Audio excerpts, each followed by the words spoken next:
রসুল করিমের নাম শুনলে শরীরে এত চুলকানি কার আসে? শয়তানের আসে। কথা ঠিক আছে কিনা? আমি আপনাদেরকে বুঝাই। আমাদের যে আজান দেন, আজান, এই আজান কি আমরা বানাইছি না আল্লাহ পাঠাইছে? প্রিয় নবীজির স্বপ্নে এই আজান আসছে, স্বপ্নে কিন্তু আজান আসছে। আজান কিন্তু স্বপ্নে আল্লাহ রসুলকে আল্লাহ দিয়েছেন। কিসে দিয়েছেন? স্বপ্নে পাঠিয়েছেন আল্লাহ। এই কোরআন কিন্তু 7 পদ্ধতিতে আসছে। কেউ যদি বলে যে জিব্রাইল বললে নবী বলতে পারতেন, জিব্রাইল না বললে নবী বলতে পারতেন না, এই কথাটা মিথ্যা কথা। এ কথার কোনো ভিত্তি নেই। কারণ সবসময় এই কোরআন জিব্রাইল আনতেন না। এই কোরআনের ভিতরে একটা সূরা আছে, সূরা কাউসার। এই সূরা কাউসারটা জিব্রাইল আনেন নাই, এটা আল্লাহ স্বপ্নে পাঠিয়েছেন। হাদিসে কুদসি, এটা জিব্রাইল সবসময় আনতেন না। হাদিসে কুদসি আল্লাহ সরাসরি নবীজির কালবে এটা পাঠিয়ে দিতেন। একসাথে কোন আল্লাহু আকবার। তো জিব্রাইল ছাড়াও আরো অনেকগুলি পদ্ধতিতে কোরআন আসছে। রসুলের কাছে বিধান আসছে, স্বপ্নের মাধ্যমে আসছে, সরাসরি ঘন্টার ধমনির মাধ্যমে আসছে, কালবের মধ্যে ঢেলে দেওয়ার মাধ্যমে আসছে। তো জিব্রাইল বললে নবী বলতেন, জিব্রাইল বলতেন না বললে রসুল বলতেন না, এই কথার ভিত্তি নেই। এ কথা 100% পিওর না। তবে জিব্রাইল ওহী নিয়ে আসতেন, এটা সত্য, কিন্তু সব কথাই জিব্রাইল আনতেন না। তাহলে জিব্রাইল যদি আনতেন তাহলে জিজ্ঞেস করেন আজান কোন জিব্রাইল আনছে, জিজ্ঞেস করেন, তো বলবে আজান জিব্রাইল আনেন নাই। কিন্তু কেমনে আসছে? বলে আল্লাহ স্বপ্নে পাঠিয়েছে। সূরা কাউসার কেমনে আসছে? বলে আল্লাহ স্বপ্নে পাঠিয়েছে। তাহলে জিব্রাইল এখানে তাহলে জিব্রাইল আলাইহিস সালাম এখানে নাই, তিনি অন্য আয়াত সূরা নিয়ে আসছেন, এটা বটে। জিব্রাইল 22,000 বার রাসূল করিমের কাছে আসছে, আমরা অস্বীকার করব না। জিব্রাইল আলাইহিস সালামের অবদান আছে, তিনি আসছেন, তিনি রুহুল কুদুস ফেরেশতা, তিনি সম্মানিত। কিন্তু সর্বক্ষেত্রে রসুলকে ছোট করতে যাইয়া জিব্রাইলের উপরে টাইনে আইনা রসুলের ইজ্জতকে ছোট যারা করতে চাবে, আমরা এই কথা কখনোই মানব না। কথা ঠিক আছে কিনা? এখানে আমরা মানামানি ফেলাই নাই। আপনাদেরকে আরেকটু বুঝাই, মনোযোগ দিয়ে। স্বপ্নে আজান আসলো, ভালো করে বুঝেন। ঢাকার আজান আর চাঁদপুরের আজান এক সময় হয়। ঢাকার মাগরিব আর চাঁদপুরের মাগরিব কি এক সময় হয়? ঢাকার মাগরিব আর ঠাকুরগাঁর মাগরিব কি একসাথে হয়? ঠাকুরগাঁর মাগরিব আর কলকাতার মাগরিব কি একসাথে হয়? কলকাতার মাগরিব আর ব্যাঙ্গালোরের মাগরিব কি একসাথে হয়?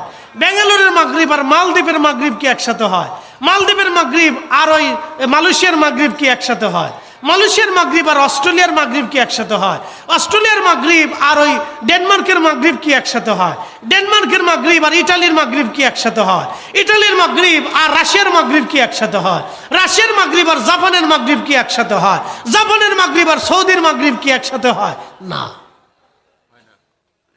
বুঝে যাবেন আজকে একবারে ছোট্ট করে রসুলের সম্মানের দলিল দিয়ে যাচ্ছি। যদি গুগল বুঝেন, যদি ম্যাপ বুঝেন, যদি ভূগোল বুঝেন, তাহলে আপনি আজকে বুঝে যাবেন যে আল্লাহ কত বড় কৌশলওয়ালা, আল্লাহ কত বড় কৌশলওয়ালা। আল্লাহ জানে পৃথিবীতে এক শ্রেণীর আলেম আসবে, পৃথিবীতে এক শ্রেণীর মানব জাতি আসবে, আমার বান্দাদের ভিতরে এক শ্রেণী আসবে যারা রসুলের শানকে, আমার মেহবুবের ইজ্জতকে খাটো করতে চাবে। কিন্তু আমি আল্লাহ এমন ভাবে সেট করে দিব যে কিয়ামত আসবে, কিন্তু আমার নবীর শানকে খাটো করার কোনো সুযোগ নাই। আমি আল্লাহ আমার সেট করে দিলেন আজানে, আশহাদু আন্না মুহাম্মাদার রাসূলুল্লাহ সাল্লাল্লাহু আলাইহি সাল্লাম। আল্লাহ সেট করে দিলেন প্রত্যেক আজান, সূর্য যত যায় আজান তত হয়, সূর্য যত যায় আজান তত হয়। কি ফাসাদি? একসাথে বলেন, এগুলি কি ফাসাদি, বিশৃঙ্খলাকারী। কথা ঠিক আছে কিনা? আমরা কিন্তু 1400 বছর পর্যন্ত হকের উপরে আছি। কত বছর? 1400 বছর পর্যন্ত আমরা হকের উপরে আছি। বাংলাদেশে ইসলাম কবে আসছে জানেন? 1300 বছর আগে ইসলাম আসছে।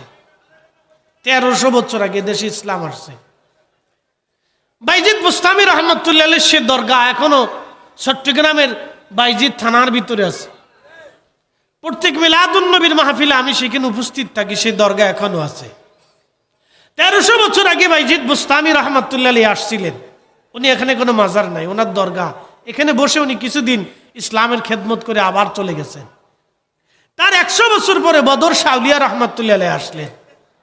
তার 500 বছর পরে শাহজালালি আমানি মুজাদ্দিদি 360 জন ওলি নিয়ে আসলেন। এত ওলিদের পরে কত ওলি দুনিয়াতে আসলেন, শত শত হাজার হাজার ওলিরা এদেশে আসছেন, ইসলামের দাওয়াত দিচ্ছেন। সিলেবাস থেকে আপনি ওলিদের মর্যাদা, ওলিদের চ্যাপ্টার আপনি বাদ দিতে পারবেন, কিন্তু আল্লাহর কোরআন থেকে কিয়ামত পর্যন্ত বাদ দেওয়ার কোনো সুযোগ পাগলের সুখ মনে মনে রাত হলি তার আগুনে।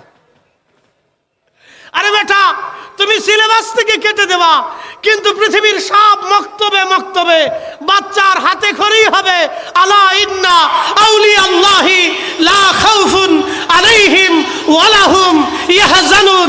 এই আয়াত প্রত্যেকটা মক্তবের ছাত্র, কোরআনের হাফেজ এই আয়াত তেলাওয়াত করে শিখেই তারপরে কোরআন শরীফ হাতে দর্জ দেবে।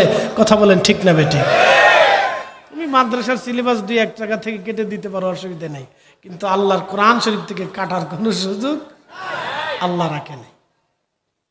সারা দুনিয়াতে নারায়ে রিসালাতের স্লোগান নিয়ে লাগছে, দুরুদ সালাম নিয়ে লাগছে। কেউ বলতেছেন আজানের আগে দেওয়া বেদাত, ওটা দেওয়া যাবে না, ইসলাম চলে গেল, নতুন বেদাতের আমদানি হয়েছে, কত কথা। আচ্ছা বলেন তো, আবার বলি, সূর্য যত যেতে থাকে আজান তত হতে থাকে, সূর্যের মাগরিব যত যেতে থাকে আজান তত হতে থাকে। পৃথিবীর সব জায়গার মাগরিব একসাথে হয় না, সব জায়গার সুবহে সাদিক একসাথে হয় না। তার মানে পৃথিবীর 24 ঘন্টায় কোথাও না কোথাও মিনিটে মিনিটে আজান হচ্ছে, মিনিটে মিনিটে আজান হচ্ছে।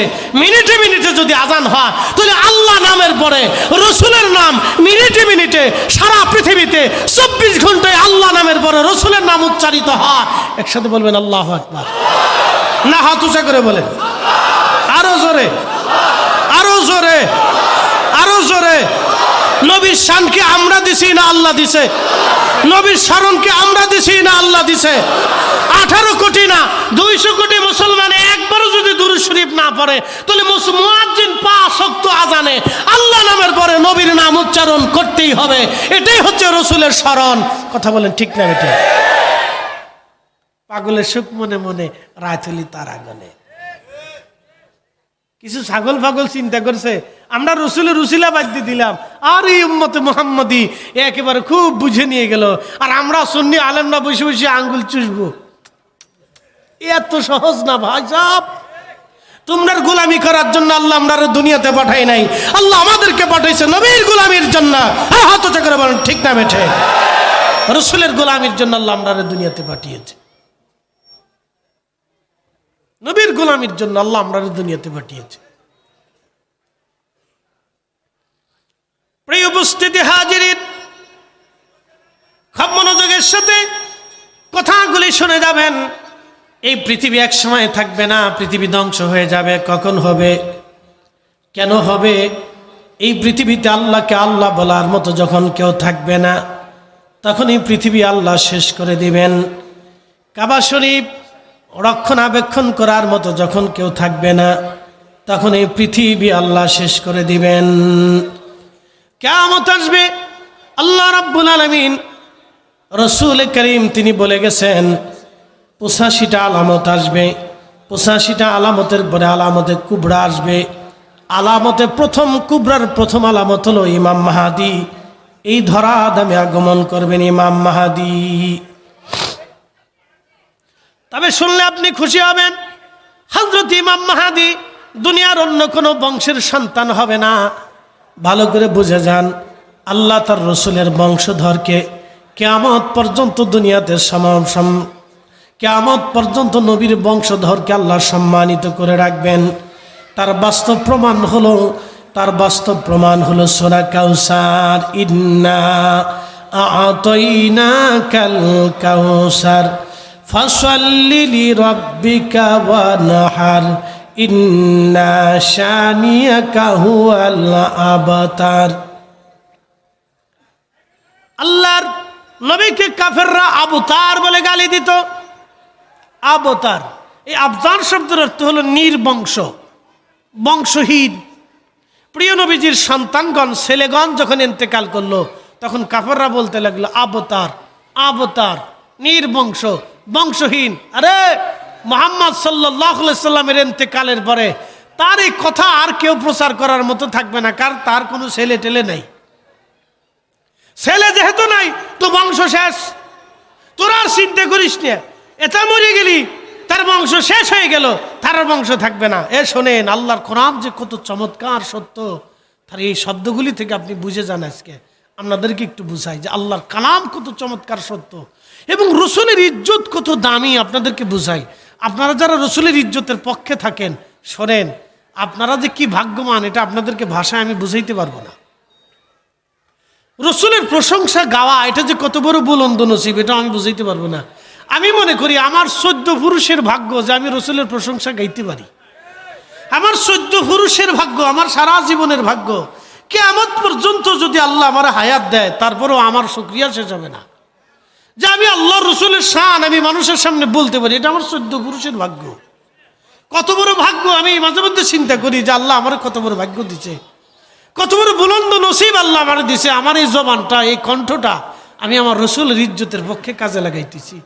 আমার কত বড় বুলন্দ নসিব। মাঝে মধ্যে চিন্তা করি আমার চাইতে ভাগ্যবান দুনিয়াতে বহু লোক আছে, কিন্তু এই ভাগ্যবানদের ভিতরে আমি একজন ভাগ্যবান যে আমার এই জবানটা, আমার এই কণ্ঠটা, দুনিয়ার কত মানুষের কণ্ঠ বিভিন্ন আকাজে বেকাজে খরচ হয়, কিন্তু আল্লাহ আমার এই কণ্ঠটাকে আল্লাহ রসুলের প্রশংসার কাজে ব্যয় করাইতে, সেটা আমার বুলন্দ নসিব। আর আপনাদেরও নসিব যে আল্লাহ আপনাদেরকে আহলুস সুন্নাত ওয়াল জামাতের পতাকার নিচে রাখছে, এটাও বুলন্দ নসিব। কথা ঠিক আছে নি? হ্যাঁ, মনে রাখেন এটা বুলন্দ নসিব, বুলন্দ নসিব। যদি হিন্দু হতেন তাহলে আপনি সরস্বতীর সামনে মাথা নত করতেন, দুর্গার সামনে নত করতেন, কালীর সামনে নত করতেন, গণেশের মূর্তির সামনে নত করতেন, কার্তিকের মূর্তির সামনে নত করতেন, লক্ষ্মীর মূর্তির সামনে নত করতেন, ও কৃষ্ণার মূর্তির সামনে মাথা নত করে পড়ে থাকতেন, ও গরুর মূর্তি বানাইয়া তার সামনে মাথা নত করতেন। আপনি যদি খ্রিস্টান হইতেন তাহলে ক্রুশ চিহ্ন চোখে মুখে লাগাইয়া বলতেন, এই গড যিশু তুমি আমাকে এটা দাও।